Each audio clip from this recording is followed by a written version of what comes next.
Have you ever pondered the depths of spiritual danger? It's a chilling thought, isn't it? To think that something so sacred as our spirituality could become a weapon of manipulation and control. Let's delve into the story of a person who experienced this firsthand. Their journey takes us to the heart of a group known as UBM, or Unleavened Bread Ministries. A group that, beneath the surface, was more spiritually dangerous than it initially appeared. Our protagonist, let's call her Sarah, was once an active member of UBM. She was drawn to the group's teachings, the sense of community, and the promise of spiritual growth. But as time wore on, she began to notice something unsettling. UBM was not what it appeared to be. The group was led by a man named David, who, rather than fostering a multifaceted ministry, operated a one-fold system. All opinions that contradicted David's were quashed. Sarah witnessed this firsthand when several elders attempted to correct David, only to be met with refusal. These elders eventually left UBM, repenting of their involvement in propagating false doctrine. Sarah began to see the evil treatment of those who dared to dissent or criticize UBM. Former members were slandered, shunned, and their characters assassinated. Personal emails were used as ammunition in a smear campaign, and it didn't stop there. UBM's members were forbidden to contact ex-members through a doctrine cleverly named the faction doctrine.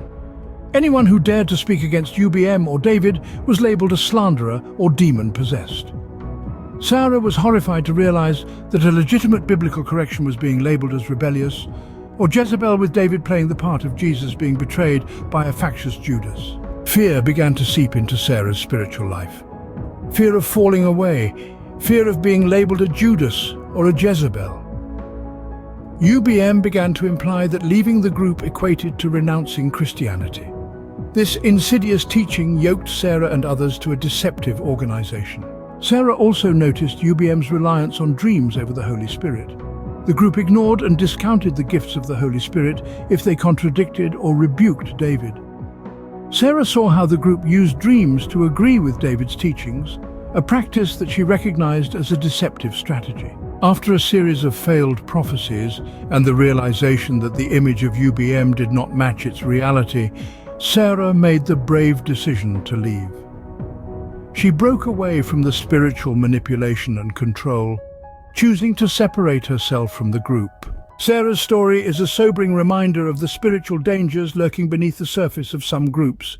It's a call to action for all of us. Be vigilant about spiritual manipulation. If you notice signs of spiritual danger in any group, take action. Pray for those involved. Ask others to join you in prayer. And if you can, reach out to those involved, offering them a lifeline of support and understanding. Be the light in the dark, the beacon of hope for those caught in the grip of spiritual danger.